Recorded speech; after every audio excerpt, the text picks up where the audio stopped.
말씀을 교독하도록 하겠습니다. 그런데 바리새인 중에 니고데모라 하는 사람이 있으니 유대인의 지도자라. 그가 밤에 예수께 와서 이르되 라삐여, 우리가 당신은 하나님께로부터 오신 선생인 줄 아나이다. 하나님이 함께 하시지 아니하시면 당신이 행하시는 이 표적을 아무도 할 수 없음이니이다. 예수께서 대답하여 이르시되 진실로 진실로 내게 이르노니 사람이 거듭나지 아니하면 하나님의 나라를 볼 수 없느니라. 니고데모가 이르되 사람이 늙으면 어떻게 날 수 있사옵나이까? 두 번째 모태에 들어갔다가 날 수 있사옵나이까? 예수께서 대답하시되 진실로 진실로 내게 이르노니 사람이 물과 성령으로 나지 아니하면 하나님의 나라에 들어갈 수 없느니라.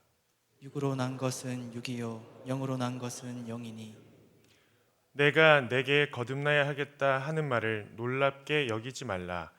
바람이 임으로 불매 내가 그 소리는 들어도 어디서 와서 어디로 가는지 알지 못하나니 성령으로 난 사람도 다 그러하니라.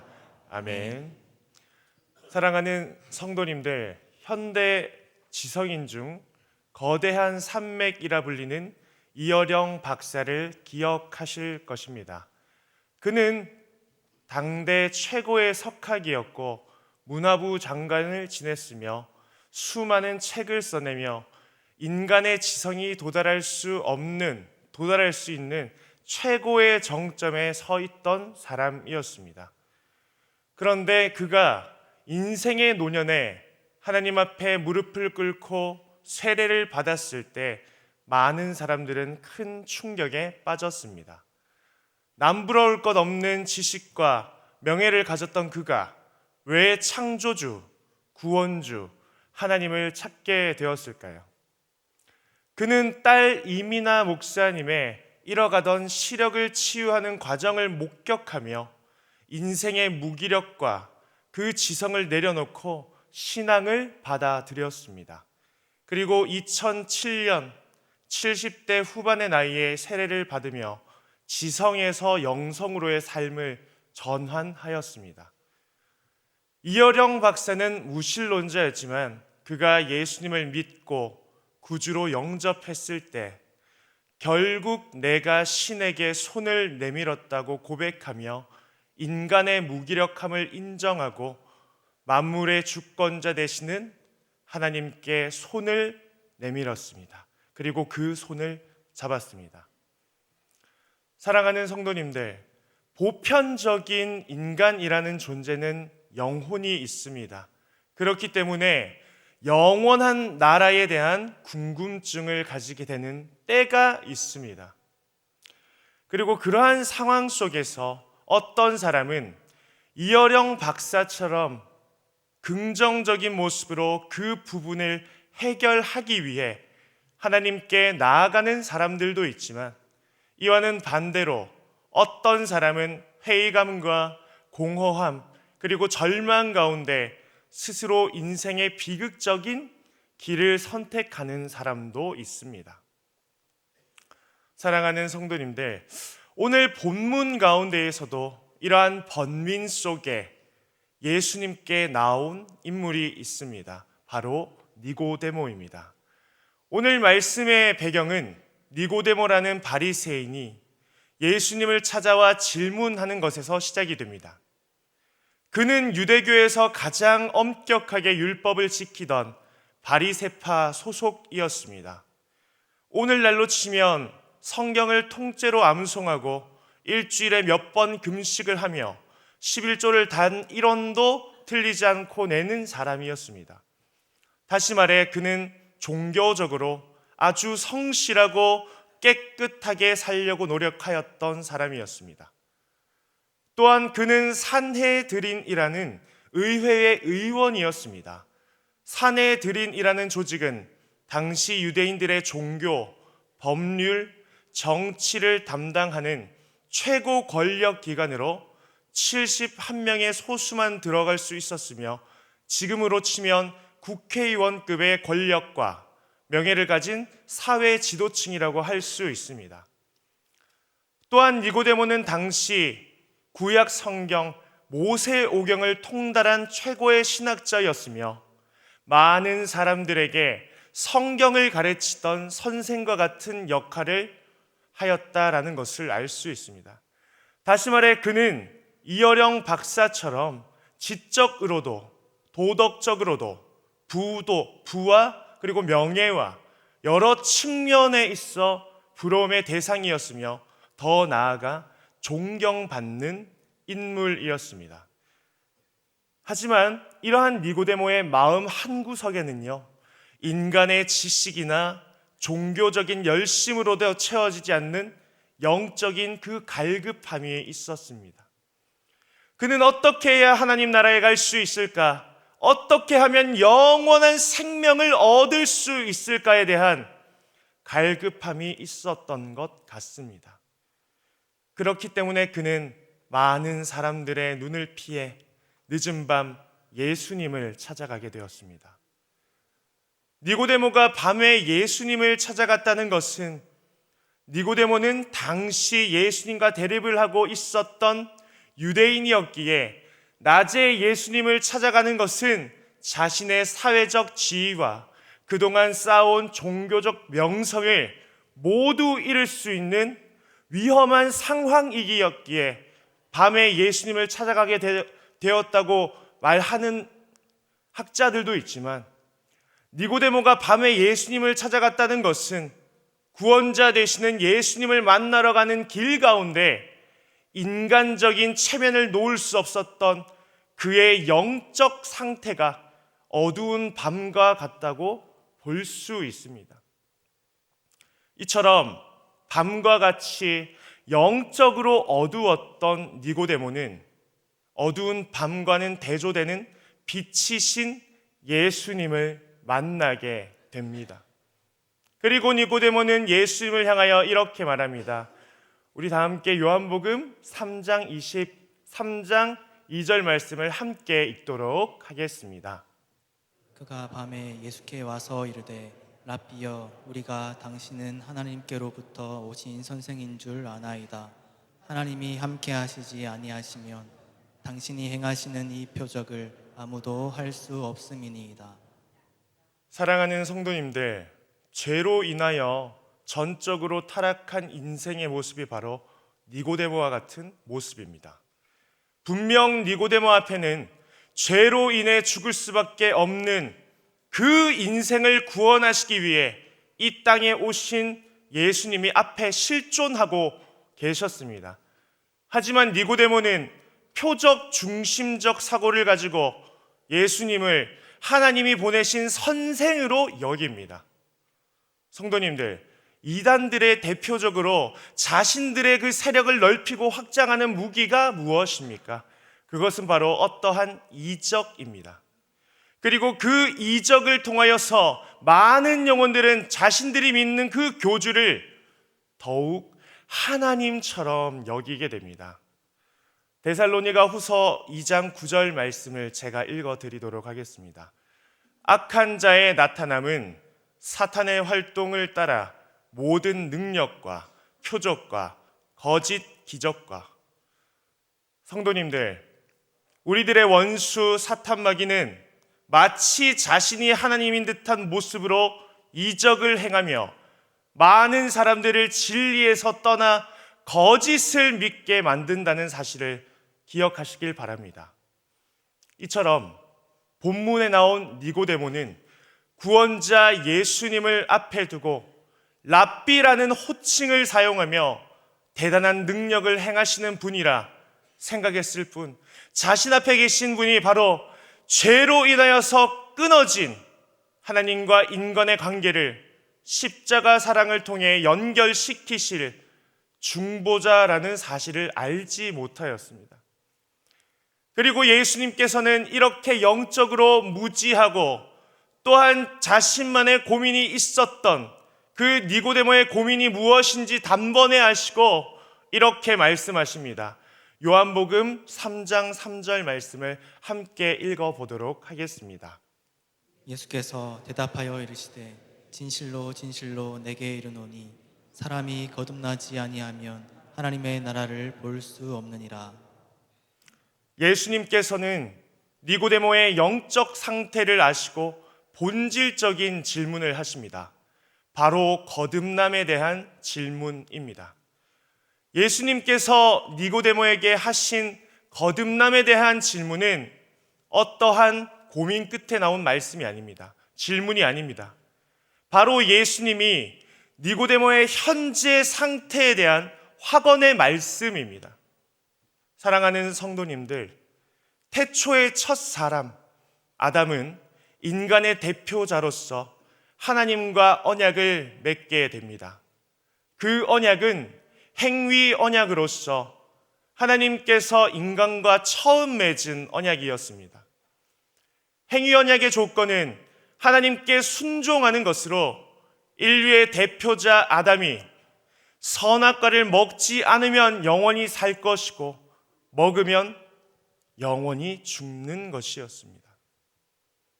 하지만 아담이 하나님의 말씀에 불순종함으로 그 행위 언약은 파기되었습니다. 하나님의 그 관계가 죄로 인하여서 인간과 하나님의 그 관계가 끊어지게 되었습니다. 그리고 인류의 대표자 아담의 죄를 아담의 후손들이 전가받게 되었습니다. 아담의 후손들은 모두 이 원죄로 인하여서 영원한 죽음의 길로 갈 수밖에 없는 존재가 되었습니다. 이처럼 인간의 전적 타락으로 인하여 하나님의 형상을 닮아 창조된 인간의 모습은 왜곡되어 버리게 되었습니다. 죄가 인간의 일상이 되었고 죄에 통치받는 존재가 되었으며 자신의 힘으로 하나님의 나라를 바라볼 수 없는 존재가 되었습니다. 구원을 향한 어떠한 바람도 열망도 꿈꿀 수 없는 너무나 비참한 인생이 되었습니다. 그렇기 때문에 예수님께서 이러한 인간의 비참한 상태를 아시기에 니고데모에게 거듭남에 대하여서 말씀을 하십니다. 그렇다면 예수님께서 니고데모에게 진실로 진실로를 2번이나 강조하며 말씀하셨던 이 거듭남은 무엇일까요? 그것은 바로 생명입니다. 거듭나지 않고는 하나님의 나라를 볼 수 없으며 구원을 바라볼 수 없습니다. 그렇기 때문에 예수님은 니고데모에게 진실로 진실로 이르노니라며 말씀하시며 거듭남에 대하여서 강조하십니다. 사랑하는 성도님들, 그렇다면 어떻게 해야 죄인된 인생들이 거듭날 수 있을까요? 예수님께서 니고데모에게 말씀하신 거듭남은 헬라어로 아노덴이라고 부릅니다. 아노덴이라는 단어에는 2가지 중의적인 의미가 담겨 있습니다. 첫 번째 의미는 다시라는 의미로 시간적으로 2번째 태어남을 의미합니다. 그리고 2번째 의미는 위로부터라는 의미로 근원적으로 하나님께로부터 태어남을 의미합니다. 다시 말해 거듭난다는 것은 우리 인간의 육체적인 노력을 통해 또는 우리의 혈통으로 인해 거듭나게 되는 것이 아니라 하늘의 하나님께서 주시는 새로운 생명을 얻는 시간입니다. 하지만 니고데모는 예수님이 말씀하신 참뜻을 이해하지 못합니다. 그리고 예수님에게 이렇게 질문을 합니다. 사람이 늙으면 어떻게 날 수 있사옵나이까? 2번째 모태에 들어갔다가 날 수 있사옵나이까? 라는 질문을 예수님에게 합니다. 다시 말해 니고데모는 무엇이 예수님께서 말씀하신 참된 거듭남인지 정확히 모르고 거듭난다는 것을 그저 육신적으로 다시 태어난다고 밖에 이해하지 못합니다. 우리는 이 부분을 통하여서 다시 한번 알 수 있는 것이 바로 니고데모의 영적인 상태가 어떠한지 알 수 있습니다. 어쩌면 너무나 유아적인 수준의 질문을 하였던 니고데모에게 예수님께서는 거듭날 수 있는 그 거듭남의 수단에 대해서 또 말씀하십니다. 요한복음 3장 5절 말씀을 함께 읽어보도록 하겠습니다. 예수께서 대답하시되 진실로 진실로 내게 이르노니 사람이 물과 성령으로 나지 아니하면 하나님의 나라에 들어갈 수 없느니라. 요한복음 3장 5절에서 말하는 그 거듭남의 수단은 물과 성령입니다. 성도님들, 물은 어떤 역할을 합니까? 물은 목을 축이는 역할을 하기도 하지만 더러운 것을 씻을 때 물을 사용합니다. 이처럼 거듭남의 첫 번째 단계는 죄를 씻어내는 것입니다. 하나님 나라에 들어가기 위해서는 반드시 죄의 문제가 해결되어야 합니다. 물은 성령께서 우리 양심의 더러운 죄를 깨끗하게 씻어주시는 외적인 표징이자 내적인 정결 사역을 의미합니다. 앞서 물이 죄를 씻는다면 성령은 앞으로 살아갈 새로운 본성을 주시는 분입니다. 에스겔 36장 26절 말씀을 제가 읽어드리도록 하겠습니다. 또 새 영을 너희 속에 두고 새 마음을 너희에게 주되 너희 육신에서 굳은 마음을 제거하고 부드러운 마음을 줄 것이며. 성도님들, 인간의 끔찍한 범죄로 인하여 하나님과 인간 사이의 그 관계는 끊어져 버렸습니다. 이것을 성경에서는 죽음이라고 말합니다.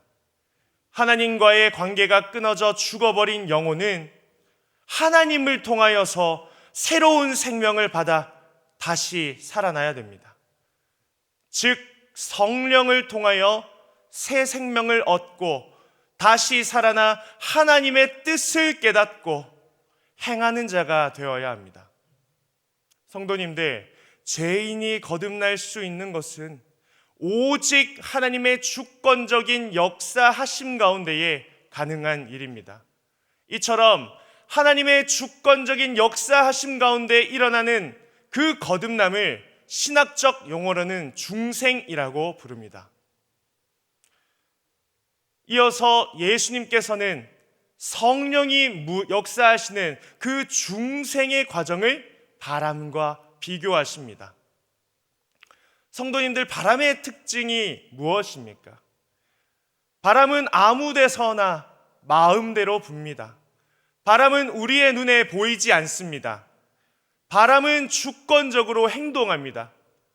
바람은 인간의 어떠한 노력으로 어떠한 장치로도 규제할 수 없습니다. 또한 인간이라는 존재는 바람에 저항할 수 없습니다.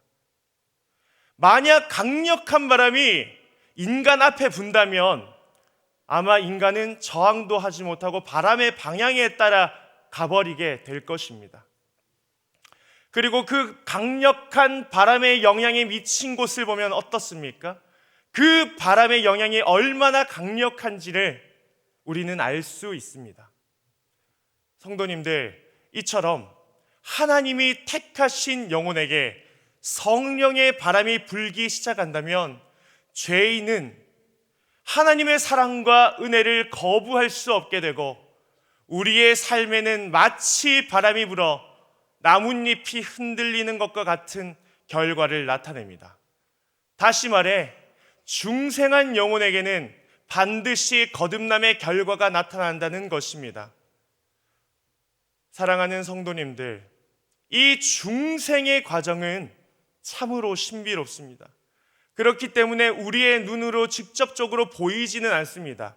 하지만 중생한 사람의 삶에는 너무나 큰 변화가 있습니다.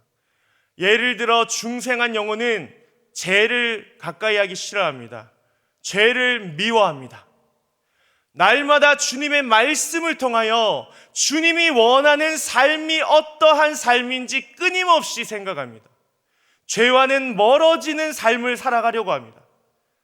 또한 다시 죄를 짓게 될지라도 그 지은 죄에 대해서 슬퍼합니다. 통곡합니다. 주님께 회개를 통하여서 용서를 구하며 자신의 죄성과 끊임없이 싸우며 나아갑니다.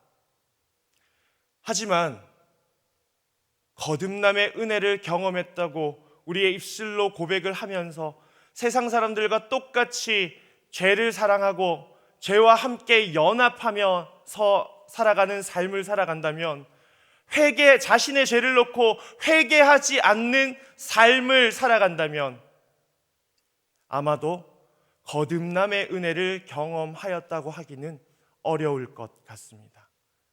사랑하는 성도님들, 그렇기 때문에 연약한 우리는 날마다 주님 앞에 말씀과 기도를 통하여 주님을 굳게 의지하며 인생의 방향을 주님께로 돌려 삶을 살아야 할 것입니다.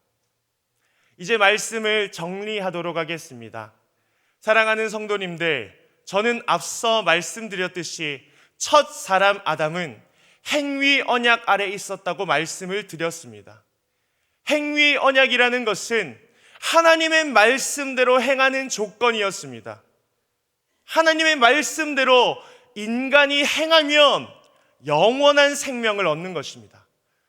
그러나 죄로 인하여 전적으로 타락한 우리에게 있어 니고데모처럼 아무리 율법을 지키고 종교적 열심을 내어도 우리 부패한 본성을 가진 인간은 행위를 통하여서 절대로 구원을 얻을 수 없습니다.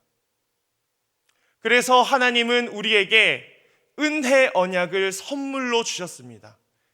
행위 언약이 내가 행하라 였다면, 은혜 언약은 내가 너를 위해 행하겠다라는 것입니다. 오늘 본문 8절에서 바람이 임의로 부는 것처럼 성령께서 우리를 거듭나게 하시는 사건이 바로 은혜 언약의 구체적인 실행입니다. 하나님께서는 창세전에 택하신 자들을 거듭나게 하셔서 우리 스스로는 절대 가질 수 없었던 믿음과 회개를 선물로 주셨습니다. 주님께 내 죄를 놓고 회개할 수 있는 것도 하나님의 은혜입니다. 다시 말해, 중생은 하나님께서 은혜 언약을 신실하게 이행하고 계시다는 확실한 증거입니다. 사랑하는 성도님들, 니고데모는 처음에 예수님을 그저 랍비로 보았습니다. 예수님을 그저 어떤 이적을 행하시는 분으로 그는 생각했습니다. 하지만 그의 앞에 계셨던 분은 어떤 이적만을 행하시는 분이 아니었습니다. 예수님께서 구약에 예언된 메시아로 많은 영혼들에게 이적을 통하여 자신이 메시아임을 드러내신 겁니다. 하지만 연약한 인생들은 구약의 메시아를 그저 이적을 행하시는 분, 뛰어난 선생, 랍비로만 생각하였습니다. 성도님들, 은혜 언약의 핵심은 바로 우리 앞에 계신 중보자 예수 그리스도입니다. 예수님께서 십자가에서 행위 언약의 모든 요구를 대신 완성하셨기에 이제 성령의 바람을 통하여서 거듭난 영혼들은 내 공로가 아닌 나의 죄를 지시고 십자가에 달리시고 부활하신 오직 예수 그리스도의 공로로 하나님 나라에 당당하게 들어갈 수 있게 된 것입니다. 사랑하는 성도님들, 구원은 인간의 결단이나 종교적 행위에 달려 있지 않습니다. 바람처럼 찾아오셔서 죽은 영혼을 살리신 하나님의 불가항력적인 은혜, 즉 은혜 언약에 근거하고 있습니다. 그러므로 이제는 내가 구원받을 만큼 선한가를 고민하며 밤을 지새우던 니고데모의 그 자리에서 일어나시길 바랍니다. 대신 어찌 나 같은 죄인에게 이 복된 성령의 바람을 불게 하셨는가를 찬양하며 은혜 언약의 백성답게 거룩한 삶의 열매를 맺어가는 복된 성도님들이 되시길 소망하겠습니다. 말씀을 기억하시면서 찬송가 280